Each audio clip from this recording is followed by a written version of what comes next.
बाजपुर में मुख्यमंत्री पुष्कर सिंह धामी का भव्य रोड शो में उमड़ा जन सैलाब, लाभार्थी सम्मेलन में की शिरकत।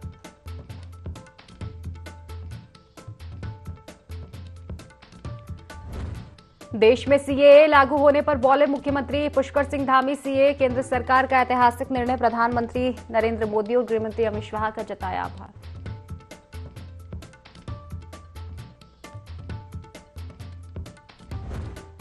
देहरादून लखनऊ रूट पर फर्राटा भरेगी वंदे भारत, पीएम मोदी ने किया वर्चुअली शुभारंभ, सीएम धामी ने प्रधानमंत्री का जताया आभार।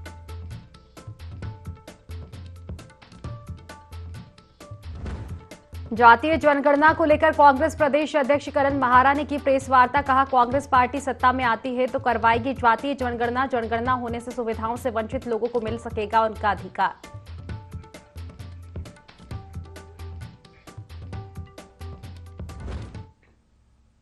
नमस्कार, देवभूमि लाइव देख रहे हैं आप और मैं हूं आपके साथ खुशी व्यास। तो चलिए सीधा रुक कर लेते हैं उधम सिंह नगर का, जहां सीएम धामी का भव्य रोड शो बाजपुर में लगातार जारी है। चलिए सीधा रुक करेंगे।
झंडे पता नहीं क्या कर रहे हैं। अरे रुक जा यार,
देखिए, बाजपुर से सीएम धामी का आप रुख कर रहे थे। चलिए अब खबरों में आगे बढ़ेंगे, जहां मुख्यमंत्री पुष्कर सिंह धामी बाजपुर दौरे पर रहे। उन्होंने रोड शो किया, लोगों का जन सैलाब इसमें उमड़ा। आपको बता दें कि सीएम धामी ने स्वागत के लिए खड़े लोगों पर फूलों की वर्षा की। इसके बाद सीएम ने लाभार्थी सम्मेलन में भी शिरकत की।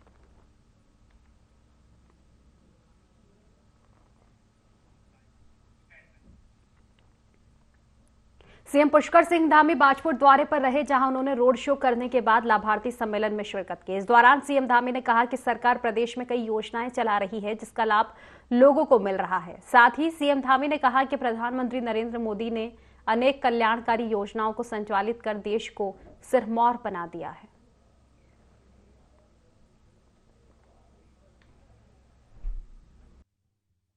मोदी जी के नेतृत्व में आपने देखा कोरोना महामारी के समय में 80 करोड़ लोगों को जो राशन देने का काम शुरू हुआ था, वो अनवरत रूप से जारी है। ये अभूतपूर्व और ऐतिहासिक काम है। हमारे प्रधानमंत्री जी ने इसको 5 सालों के लिए आगे तक इस योजना को बढ़ा दिया है। अब 5 सालों तक लगातार खाद्यान्न देने का काम होगा। हर एक गरीब को उसके घर का चूल्हा जलता रहे, उसकी चिंता करने का काम हुआ है। मोदी की सरकार के द्वारा गरीबों के क्षेत्र में, ग्रामीण क्षेत्र में 12 करोड़ हमारी माताओं बहनों के लिए इज्जत घर बनाए गए। पहले इज्जत घर जब नहीं होते थे, किस प्रकार की परेशानी उनको होती थी, हम लोगों ने उसको भली भांति देखा है। भाइयों बहनों, मोदी जी के नेतृत्व में भारत आज विज्ञान का क्षेत्र हो, टेक्नोलॉजी का क्षेत्र हो, आज विश्व गुरु के रूप में उभर कर सामने आ रहा है। हम सब ने इसका उदाहरण देखा। चंद्रयान किस प्रकार से लंबी प्रतीक्षा के बाद चंद्रमा पर जाकर वो पूरी तरह से स्थापित हो गया। कोविड में वैक्सीन हो या विज्ञान और टेक्नोलॉजी के क्षेत्र में हो, हम जिस क्षेत्र की बात करें, अभूतपूर्व रूप से उसमें काम हुआ है। आज भारत विश्व की 5वीं अर्थव्यवस्था बन गया है और आने वाले समय में जब आप सब लोग अपने भारी बहुमत से इस क्षेत्र से माननीय अजय भट्ट जी को यहां से 2019 के मुकाबले दुगने वोटों से जिताकर भेजेंगे, तो आप भारत जो है तीसरी टर्म में प्रधानमंत्री मोदी जी के विश्व की तीसरी सबसे बड़ी आर्थिक शक्ति बन जाएगा, तीसरी अर्थव्यवस्था बन जाएगा। 2014 से पहले का वो समय हमें याद करना चाहिए, जब भ्रष्टाचार ही भारत की पहचान बनती जा रही थी। हर तरफ, हर विभाग में भ्रष्टाचार का बोलबाला होता था। आए दिन नए नए घोटालों की बात होती थी। कभी 2G स्पेक्ट्रम का घोटाला, कभी 3G स्पेक्ट्रम का घोटाला, कभी कॉमनवेल्थ का घोटाला, कभी कोयला घोटाला। अगर हम घोटालों की उस समय की बात गिनाते रहे तो गिनाते गिनाते ये थोड़े से 10-15 मिनट तो बहुत ही कम पड़ जाएंगे। अगर घंटों का समय भी होगा वह भी कम पड़ जाएगा। देश की जनता गरीब होती जा रही थी। विकास का सारा पैसा भ्रष्टाचारियों के नेताओं के हत्थे चढ़ जाता था। विकास की रफ्तार इतनी धीमी थी कि भारत हर क्षेत्र में पिछड़ता जा रहा था। और विश्व के अंदर जो भारत की पहचान है, वो भारत की पहचान एक दप्पू भारत के रूप में, पिछलग्गू भारत के रूप में, ऐसा भारत जो विश्व के मंचों पर अपनी बात भी नहीं कह सकता था, अपने हितों की बात भी नहीं कह सकता था, ऐसे भारत के रूप में हमारी पहचान हो गई थी। भाइयों बहनों, आज हमें याद करना चाहिए। मैं पिछले दिनों दुबई गया था, मैं लंदन गया था। मैंने देखा पूरी दुनिया के अंदर, दुनिया के दूसरे देशों के अंदर भी आज भारत की प्रतिष्ठा दिनों दिन बढ़ती जा रही है। भारत के प्रति दुनिया के लोगों का विश्वास बढ़ता।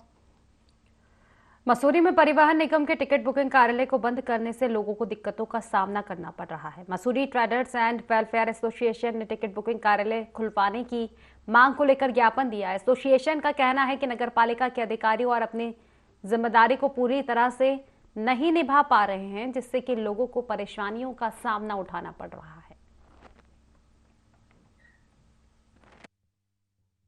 पालिका का बोर्ड जब भंग हो गया था तो हमारे नगर पालिका में प्रशासक रूप में एसडीएम साहब की नियुक्ति हुई, लेकिन बहुत ही खेद है कि नगर पालिका के जो अधिकारी हैं कुछ वो कार्य नहीं कर पा रहे हैं। नगर पालिका द्वारा एम्बुलेंस सेवा शुरू करी गई, जो कि पिछले कई महीनों से बंद पड़ी है। ये नई एम्बुलेंस थी, लेकिन किसी कारणवश इस एम्बुलेंस को खड़ा कर दिया गया, इसको शुरू नहीं किया जा रहा है। इसी प्रकार से नगर पालिका द्वारा एक बस सेवा चलती है, लेकिन ये बस सेवा हैप्पी वैली और 0 पॉइंट और अकेडमी तक पहले बच्चों को और हमारे वृद्ध नागरिकों को, साथ साथ जो पर्यटक वहाँ जाना चाहते थे उसके लिए उनके लिए काम आती थी, लेकिन ये बस सेवा ठप पड़ी है, जिसके कारण जो स्थानीय नागरिक हैं और जो हमारे छात्र छात्र हैं जो केवी में पढ़ते हैं, तिप्टी स्कूल में पढ़ते हैं, वो परेशान हैं। इसके लिए हमने मांग उठाई कि जल्द से जल्द ये बस सेवा शुरू हो। भाजपा ने लोकसभा चुनाव अभियान को आगे बढ़ाते हुए आपका सुझाव हमारा संकल्प अभियान की शुरुआत की है। इस अभियान में एलईडी वाहनों, पत्र पेटिकाओं, जनसंपर्क, नमो ऐप और मिस्ड कॉल के माध्यम से मिलने वाले सुझावों के आधार पर चुनाव संकल्प पत्र तैयार होगा। आपको बता दें कि भाजपा का यह अभियान पूरे प्रदेश भर में लोकसभा चुनाव तक चलेगा। इसमें आने वाले सुझावों को पार्टी चुनाव संकल्प पत्र में शामिल करेगी। राज्यसभा सांसद नरेश बंसल ने कहा कि लोकसभा चुनाव को लेकर भाजपा द्वारा तैयार किए जा रहे संकल्प पत्र में आम जनता की सहभागिता जरूरी है। इसको लेकर प्रदेश भर में अभियान के तहत आम जनता से सुझाव लेने का काम किया जा रहा है। साथ ही केंद्र और राज्य सरकार द्वारा चलाई जा रही योजनाओं को आम जनता तक पहुंचाने का काम भी किया जा रहा है।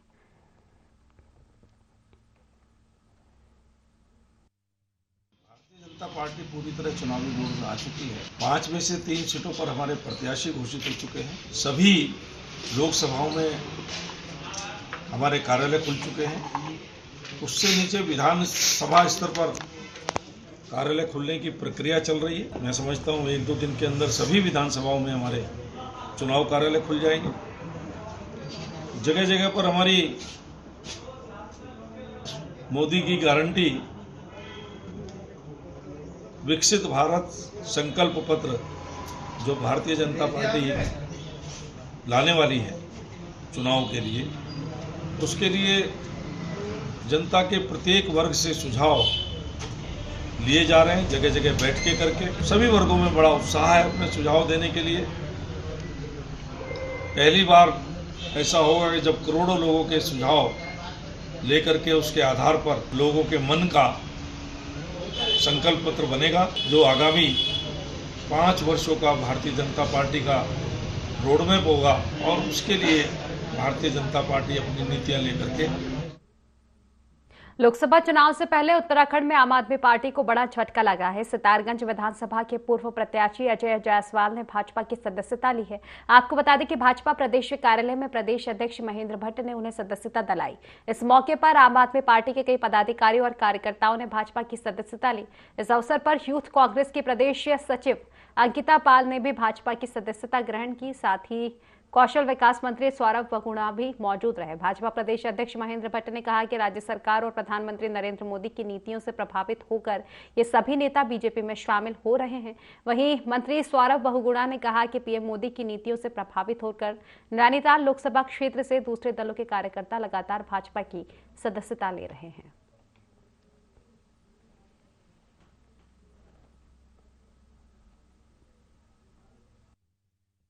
लोकसभा और पूरी लोकसभा के बाद मैंने जैसे कल कहा, अब हमारा पूरा फोकस नैनीताल लोकसभा पर है और कल से लगातार आप देख रहे होंगे समाज के हर वर्ग के लोग पार्टी की सत्ता ले रहे हैं। जनाधार वाले नेता आ रहे हैं। कल अल्पसंख्यक समुदाय के अनेकों जो जनप्रतिनिधि हमसे जुड़े हैं और आज बंगाली समुदाय के अनेकों जनप्रतिनिधि, आप जैसे हमारे अजय जायसवाल जी हैं, आप चेयरमैन रहे हैं शक्ति फार्म के, और ऐसे इनके साथ बड़ी संख्या में लोग हमारे साथ जुड़े हैं। हमारी बहन अंकिता पाल अभी मूलतः पिथौरागढ़ की हैं और यूथ कांग्रेस की महासचिव है। आज उन्होंने सत्ता ग्रहण की, बड़ी संख्या में लोग आ रहे हैं और मैंने जैसे कहा कि हम धीरे धीरे हर लोकसभा जो हमारा लक्ष्य था 5 लाख से लोकसभा जीतना, उस क्रम की ओर आगे बढ़ रहे हैं। बड़ी संख्या में समाज का हर वर्ग जुड़ रहा है। इसी दृष्टिकोण से आज के कार्यक्रम है। अजय जायसवाल जी और अंकिता बहन का, हमारी बहन का बहुत बहुत धन्यवाद करता हूँ। दोनों जनप्रिय नेता भी रहे हैं। अजय जायसवाल जी हमारे शक्तिगढ़ नगर पंचायत के चेयरमैन रहे हैं और इंडिपेंडेंट चेयरमैन रहे हैं, तो आप सोच सकते हैं कि इंडिपेंडेंट जीतना कितना मुश्किल होता है। और 2022 में आम आदमी पार्टी से ये भारतीय जनता पार्टी के खिलाफ चुनाव लड़े थे सितारगंज से, और 12,800 वोट के आसपास ये ले गए थे, जो कि सेकंड हाईएस्ट आम आदमी पार्टी के कार्यकर्ता कोई भी कैंडिडेट वोट ले गया था, उसमें सेकंड हाईएस्ट यही थे। मैं इनका धन्यवाद करता हूं। इनके साथ आए वो समस्त कार्यकर्ताओं का धन्यवाद करता हूं जिन्होंने आज भारतीय जनता पार्टी के ऊपर अपनी आस्था जताई है, माननीय मोदी जी के नेतृत्व को स्वीकारा है और माननीय पुष्कर सिंह धामी जी के नेतृत्व को सराहाया है। तो इन सब का मैं आज बहुत बहुत धन्यवाद करता हूं और भारतीय जनता पार्टी में स्वागत करता हूं। उसी के साथ साथ अंकिता जी भी आज यहाँ पर हमारे साथ, उन्होंने भारतीय जनता पार्टी की ज्वाइनिंग करी है, मैं उनका भी स्वागत करता हूँ और उम्मीद दिलाता हूँ इन सबको कि जैसे हमारे प्रदेश अध्यक्ष जी ने कहा है कि इनके सम्मान की रक्षा करना और भारतीय जनता पार्टी के अनुशासन में रह के काम करने में हम सब इनके साथ। उत्तराखंड में संकल्प लिया गया है कि भारत सरकार की ओर से निर्धारित 2024 तक उत्तराखंड को टीबी मुक्त किया जाए। उत्तराखंड का सबसे बड़ा राजकीय दून मेडिकल कॉलेज टीबी उन्मूलन की दिशा में तेजी से काम कर रहा है। दून अस्पताल के छाती रोग विशेषज्ञ डॉक्टर अनुराग अग्रवाल के मुताबिक अस्पताल में आने वाले टीबी मरीजों की सभी जांच निःशुल्क की जा रही है। उन्होंने बताया कि अस्पताल के पास लैब में यह सुविधा उपलब्ध है। मरीज को टीबी है या नहीं, यह एक नया टेस्ट आया है। इसको लेकर सरकार ने फुल प्रूफ तरीके से प्रोग्राम के अंदर इनकॉर्पोरेट कर दिया है। ऐसे में जहां 10 वर्ष पहले 1000 मशीन हुआ करती थी, मगर अब 14 से 15,000 मशीन हर ब्लॉक में पहुंचाई गई है। उन्होंने बताया कि सभी मरीजों की जांच निःशुल्क की जा रही है और टीबी मरीजों को सरकार की ओर से प्रोत्साहन राशि के रूप में 500 रुपए महीना भत्ता भी दिया जा रहा है। मैं बताना चाहूँगा कि देहरादून जो हमारा दून मेडिकल कॉलेज है, ये एक डेजिग्नेटेड माइक्रोस्कोपी और ट्रीटमेंट सेंटर है, जहाँ पर हम लोग के पास लैब में ये सुविधा है कि हम एक दिन के अंदर ये जान सकें कि ये टीबी है क्या नहीं, और दूसरा इसके अंदर ये जो मेन ड्रग है इसका रेजिस्टेंस तो नहीं है। जहाँ पहले 10 साल पहले तक 1000 मशीन ही होती थी, आज ये लगभग 14-15 हज़ार मशीन हर ब्लॉक में पहुँच गई हैं। तो सभी मरीजों की ये जाँच अब निःशुल्क की जा रही है, जिसका पहले काफ़ी कॉस्ट लगती थी। तो इसमें हम लोग को ये सुविधा है कि पहले से ही मालूम पड़ जाता है कि सामान्य टीबी है या एक ड्रग रेजिस्टेंट टीबी है। यहाँ पर सभी जांच निःशुल्क है और इसके बाद मिलने वाला ट्रीटमेंट पूरा निःशुल्क है, जिसमें मरीज को भी सरकार की तरफ से 500 रुपया का एक योगदान मिलता है। हरिद्वार में खास प्लेग्राउंड बनाया गया है, जिसमें बच्चे खेल का लुत्फ उठा रहे हैं और अच्छा प्रशिक्षण मिलने से यहां अच्छे खिलाड़ी भी तैयार हो रहे हैं। HRDA द्वारा ये शंकराचार्य चौक पर बनाए गए स्पोर्ट्स जोन की खूब सराहना हो रही है।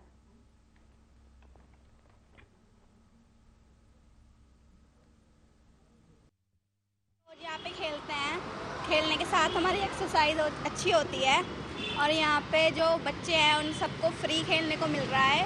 ये हमारी बहुत अच्छी सुविधा हुई है और जिन्होंने बनाया हम उनको दिल से शुक्रिया कहना चाहते हैं, क्योंकि उन्होंने बहुत अच्छी सुविधा की है बच्चों के लिए। इससे पहले तो हमने मोहल्ले में खेलते थे, मोहल्ले में उतनी सुविधा नहीं थी खेल पाने के लिए, लेकिन यहाँ पे सरकार ने जो ये फुटबॉल के लिए, बास्केटबॉल के लिए और सबके लिए अलग से व्यवस्था कर दिया बच्चों के लिए, जो कि बहुत अच्छी बात है। और यहाँ पे हमें खेल के बहुत मज़ा आता है। रोज़ हम शाम को आते हैं यहाँ पे 4 बजे के करीब खेलने के लिए। उनको तो तहे दिल से धन्यवाद करना चाहूँगा। स्पोर्ट जोन जैसे आप देखते हैं अभी चालू हो गया, काफ़ी बच्चों ने खेलना भी स्टार्ट कर दिया है। रात को लेट भी बच्चे वहाँ खेल रहे हैं।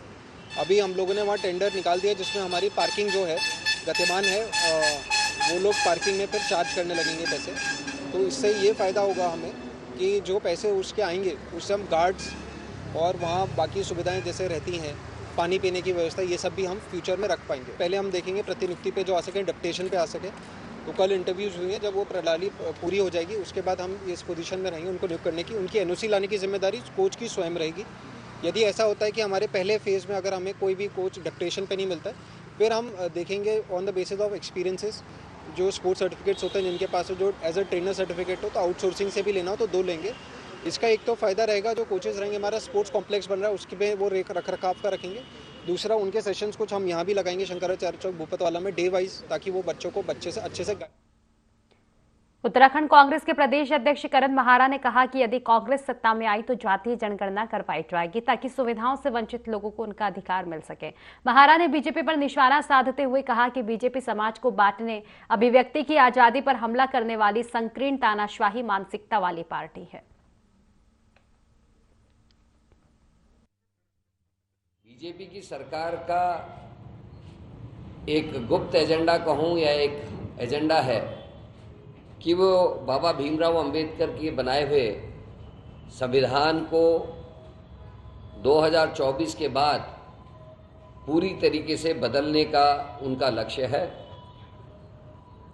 समाज को बांटना, मीडिया को गुलाम बनाना, अभिव्यक्ति की आज़ादी पर पहरा, स्वतंत्र संस्थाओं को पंगु बनाकर विपक्ष को मिटाने की साजिश भारत के महान लोकतंत्र को ख़त्म करना उनकी संकीर्ण और तानाशाही मानसिकता का परिचायक है। हमारे नेता आदरणीय मल्लिकार्जुन खड़गे जी और राहुल जी ने एक नई लड़ाई को शुरू किया है जिसमें उन्होंने कहा है कि जाति जनगणना और आर्थिक मैपिंग ये दो काम बहुत ही आवश्यक है। उनका ये कहना है कि जिसकी जितनी भागीदारी उतनी उसकी हिस्सेदारी होनी चाहिए। तो फिलहाल की खास खबरों में बस इतना ही। आप बने रहिए IND 24 के साथ। नमस्कार।